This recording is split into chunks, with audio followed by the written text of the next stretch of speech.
Si tu veux améliorer ta vie, il faut changer les choses que tu fais au quotidien. Je vais te partager des habitudes qui peuvent avoir un gros impact au long terme sur ta vie et qui peuvent te permettre d'atteindre tes objectifs. Habitude numéro 1, écrire. Quand on écrit, on ne fait pas que coucher des mots. On traite nos pensées, on les démêle, on les explore. Ça nous permet de structurer nos idées et tout devient plus clair. Quand on écrit nos buts, on les rend plus tangibles. Ils ne flottent plus dans les airs, ils prennent forme sur le papier. Alors, la prochaine fois que vous avez une idée, un rêve ou un simple souci, prenez un stylo et du papier et écrivez-la. Habitude numéro 2, vivre selon ses moyens. C'est tentant de s'offrir ce qu'on veut, surtout quand on a l'argent. Mais attention, vivre selon ses moyens, c'est la base de la bonne santé financière. Si vous avez 30 000 euros en poche, ça ne veut pas dire qu'il faut acheter une voiture à ce prix-là. Pensez aux imprévus, aux frais quotidiens et à l'épargne. Un accident, une réparation imprévue, et les problèmes commencent. Si votre argent est investi dans un bien, vous n'avez pas de marge de manœuvre. Gardez toujours une réserve pour les jours difficiles. En général, il est conseillé, si c'est possible, de garder environ 6 mois de salaire. C'est cette réserve qui vous permettra de dormir sur vos deux oreilles et de faire face aux surprises de la vie. Avant de faire un gros achat, demandez-vous, est-ce que je peux me le permettre? Si la réponse est non, ou si ça vous laisse sans filet de sécurité, mieux vaut attendre et économiser un peu plus. Habitude numéro 3, éteindre son smartphone. Les smartphones ont révolutionné notre quotidien. Ils sont devenus nos compagnons inséparables, et il y a un revers de la médaille. Les études montrent que depuis leur entrée dans nos vies, notre capacité de concentration a pris un coup. On a du mal à rester concentré, à plonger dans l'ennui, ce moment où on peut apprendre de nouvelles compétences, prendre du temps pour réfléchir. Et puis il y a le FOMO, le Fear of Missing Out. Quand on a notre téléphone à portée, on a peur de manquer quelque chose. On veut être là où tout se passe, même si c'est virtuel. Mais parfois, pour obtenir un résultat différent de la majorité, il faut agir différemment. Peut-être qu'il est temps de décrocher, de laisser le téléphone de côté et de redécouvrir ce que c'est de s'ennuyer un peu. Habitude numéro 4, marcher. Quand on se lance dans une longue marche, on ne fait pas que mettre un pied devant l'autre. On ouvre la porte à une réflexion profonde. C'est pour ça que ça fait du bien. Pendant qu'on avance, notre esprit fait le vide du superflu, les idées se mettent en ordre, les problèmes se démêlent. On se rend compte de ce qui compte vraiment et de ce qui est futile. 10 000 pas, c'est un objectif que l'on entend souvent, et c'est pas juste pour la forme. Marcher, c'est bon pour la santé bien évidemment, mais ça l'est aussi pour stimuler notre cerveau.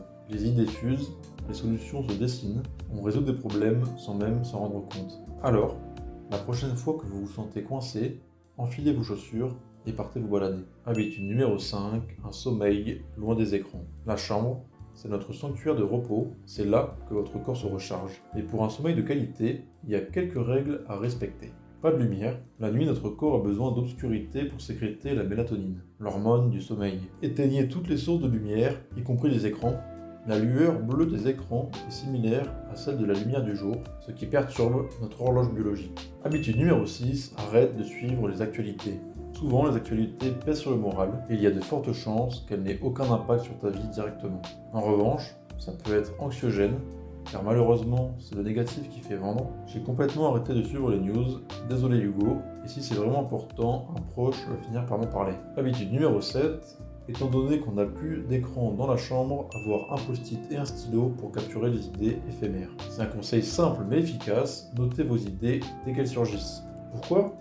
Parce que notre cerveau nous fait croire qu'on va se souvenir de tout, mais le matin venu, tout s'est envolé. Habitude numéro 8, le café au naturel. Le café, c'est une histoire de goût. Et souvent, on commence avec un petit peu ou beaucoup de sucre. C'est comme ça que j'ai commencé à boire le café. Chaque tasse devait avoir au moins 2 cuillères de café, sinon impossible de le boire. Puis j'ai commencé à me faire des cappuccinos maison. Je me suis acheté une machine pour faire de l'émulsion avec le lait. Au début, je chargeais aussi en sucre, mais j'ai commencé à réduire la dose petit à petit, car le lait permettait d'adoucir le goût. Et maintenant, j'aime mon café sans sucre. Les papilles s'adaptent, on découvre le vrai goût du café, et on ne revient pas en arrière. Ça permet de prendre soin de sa santé. Sans sucre, on évite les pics de glycémie et l'accumulation de graisse. C'est une habitude simple qui peut avoir un impact significatif sur notre vie. Dans les cafés Starbucks, une boisson peut contenir jusqu'à 25 cuillères à café de sucre. C'est énormément plus que les 6 cuillères à café quotidiens recommandés. Donc en enlevant le sucre du café, on fait un geste pour sa santé et on apprécie aussi plus l'arôme du café. Habitude numéro 9, regardez juste assez pour vous divertir. Dans un monde où le contenu est roi, il est facile de se laisser emporter par le flot incessant de divertissement. Regardez juste ce qu'il faut pour vous divertir. Regarder plus, c'est perdre du temps. Pour ma part, J'essaie de transformer mon ordinateur et mon smartphone en outils d'apprentissage et de création pour enrichir ma vie, pas juste la remplir. C'est cette philosophie qui m'a poussé à créer cette chaîne pour partager, pour inspirer et pour apprendre ensemble. Habitude numéro 10, garder du cash. Avoir des liquidités, c'est plus que de pouvoir acheter des trucs. C'est avoir des options. Et le fait d'avoir le choix permet d'affronter les défis de la vie avec plus d'assurance. Ça vous permet d'acheter la chute. Comme je l'ai expliqué dans ma vidéo sur le sujet, avoir de l'argent de côté, c'est pouvoir saisir des opportunités, surtout quand les prix baissent. C'est le moment idéal pour investir. Aussi, quand on a un matelas financier, on se sent plus solide. On ose prendre plus de risques parce qu'on sait qu'on a de quoi se rattraper si ça ne marche pas. Et aussi, la vie c'est plein de surprises, pas toujours agréables. Une voiture qui tombe en panne, une fuite d'eau, un ordinateur qui lâche. Si on a une réserve, on peut réagir vite sans paniquer. En bref, l'argent liquide, c'est la liberté de choisir et la capacité de réagir. C'est un outil puissant pour vivre avec sérénité et confiance.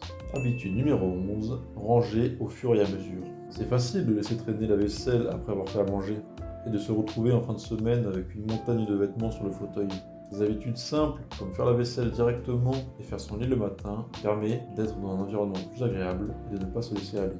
Habitude numéro 12, acheter du temps. Le temps, c'est notre ressource la plus précieuse. On ne peut pas la pomper comme du pétrole, ni l'investir pour obtenir un rendement de 8%. Une fois qu'on l'utilise, il s'évapore comme une goutte d'eau dans le désert. Alors, au lieu d'acheter des choses éphémères, achetez du temps. Investissez dans des expériences ou des moments avec votre famille et vos amis. Les souvenirs qu'on crée ensemble sont inestimables. Faites-vous aussi des petits plaisirs. Parfois, c'est prendre du temps pour soi, pour faire une activité que l'on aime, ou tout simplement prendre un café en terrasse. Ces petits moments, c'est du temps qu'on s'offre à soi-même. Habitude numéro 13, lâcher prise. Se rappeler qu'on n'est pas le centre du monde. On court tous après le temps, on se perd dans notre travail, et quand on a enfin une minute, on le passe à se détendre devant un écran. Et des fois, ça fait du bien de juste s'arrêter un peu. C'est comme prendre une grande respiration et se dire qu'on est juste un petit point parmi tant d'autres sur cette planète. Ça aide à voir les choses autrement, à savoir ce qui compte vraiment pour nous et à remettre dans l'ordre dans notre tête. Numéro 14, ne suivez pas les conseils financiers de votre famille ou de vos amis. Bien souvent, ils ne sont pas des experts dans le domaine et peuvent vous orienter vers le mur. Éduquez-vous vous-même en lisant des livres sur la finance. Investir du temps dans l'apprentissage des bases de la finance peut avoir de gros impacts sur votre vie. Habitude numéro 15, la lecture quotidienne. Lire chaque jour, même si c'est que 2 minutes. Les livres, c'est comme un condensé de savoir. Parfois, les auteurs mettent des années à rechercher et à écrire pour nous donner ça en quelques pages. Le retour sur investissement de la lecture est incroyable. Tu prends un livre et en quelques heures, tu as accès à des connaissances qui ont pris des années à être rassemblées. Et aussi, lire régulièrement, ça permet d'améliorer la concentration, d'augmenter l'empathie et ça réduit le stress. C'est prouvé par les études et c'est logique. En lisant, on se met dans la peau des personnages, on vit des histoires, on en apprend sur le monde et sur soi. Habitude numéro 16, diversifie tes investissements. Imagine que tu aies un buffet à volonté, qu'il y a des sushis, des tacos, des pizzas, tout y est. Tu as le choix entre toutes ces options. Qu'est-ce que tu fais? Tu prends un peu de tout, histoire de goûter à tout et de pas te lasser. Pour la bourse, c'est pareil. Il y a des milliers d'entreprises parmi lesquelles choisir. Plutôt que parier sur une seule, pourquoi pas toutes? C'est là qu'entrent en jeu les ETF. Imaginez-les comme des enveloppes dans lesquelles il y a des centaines voire plus d'actions. Vous mettez un peu d'argent dedans et vous investissez directement dans plein d'actions différentes. Comme si vous aviez acheté un ticket pour le buffet de la bourse. Le TF World CW8 par exemple regroupe les plus grosses entreprises du monde, Microsoft, Coca, Apple. Ça vous permet de diversifier sans vous prendre la tête. Maintenant, certains préfèrent le stock picking, ils cherchent les pépites cachées. C'est cool, mais c'est risqué. Imaginez que vous misiez tout sur une pizza, qu'elle soit trop épicée. Mauvais choix. Dans une de mes dernières vidéos, je compare les deux méthodes, le stock picking versus le DCA avec des ETF. Je vous laisse aller regarder pour voir le résultat. Habitude numéro 17, avoir un bon eye contact. Le regard, c'est le premier contact que tu as avec une personne que tu viens de rencontrer. Alors si tu veux avoir une bonne première impression, fais attention à ton regard. Quand vous croisez le regard de quelqu'un, c'est comme si vous lui disiez « Hey, tu comptes pour moi ». Un bon contact visuel, c'est le signal que vous êtes 100% avec la personne. Pas besoin de fixer la personne, juste un regard naturel, tranquille, mais qui en dit long. Habitude numéro 18, après l'eye contact, la poignée de main. C'est un geste simple, mais qui en dit long. Souvent, la poignée de main est le seul contact physique qu'on a avec une personne. C'est votre chance de faire une première impression qui marque. Une poignée de main ferme, c'est comme un sourire avec la main. Ça dit « Salut, je suis content de te voir ». C'est un signal positif, une marque de confiance et de respect. Ajoutez à ça un bon eye contact et vous avez le combo gagnant. Vous montrez que vous êtes là, engagé et que la personne compte pour vous. Alors la prochaine fois que vous rencontrez quelqu'un, pensez-y. Poignée de main, c'est le début d'une relation solide. C'est le langage universel de la bienvenue. Alors serrez ses mains avec assurance et un bon eye contact et regardez les gens dans les yeux. Vous verrez, ça change tout. Habitude numéro 19, évitez les dettes. Faire un prêt devrait être la dernière option. Les dettes peuvent être un piège dangereux. Rien ne vous entraîne plus rapidement vers la ruine que les dettes. Les intérêts s'accumulent et avant que vous vous en rendiez compte, vous êtes pris dans le cercle vicieux. Plus vous en avez, plus elles s'accumulent. Donc avant de contracter un prêt, explorez les autres options. Économisez, ajustez votre budget. La tranquillité d'esprit vaut bien quelques sacrifices. Habitude numéro 20, l'importance du nom. Entendre son nom dans une conversation, c'est agréable. C'est personnel et ça crée un lien. Donc quand vous parlez à quelqu'un, dites son nom. C'est comme une mélodie qui attire l'attention. Ça dit « je te parle à toi et à personne d'autre ». N'ayez pas peur de le répéter plusieurs fois, pas comme un perroquet bien sûr, mais pour montrer que vous êtes concentré sur la personne. Entendre son nom, c'est comme un compliment. Ça fait plaisir, ça réchauffe et ça donne envie de continuer la conversation. Habitude 21, écoutez plus que vous parlez. Quand vous écoutez vraiment quelqu'un, vous lui dites « tu comptes pour moi ». C'est un signe de respect et d'intérêt sincère. 80% de notre succès dans la vie dépend de notre capacité à s'entendre avec les autres. Et ça passe notamment par l'écoute. Quand vous écoutez bien, vous maîtrisez l'art de vous faire aimer. Les gens se sentent compris, écoutés, et ça crée des liens solides.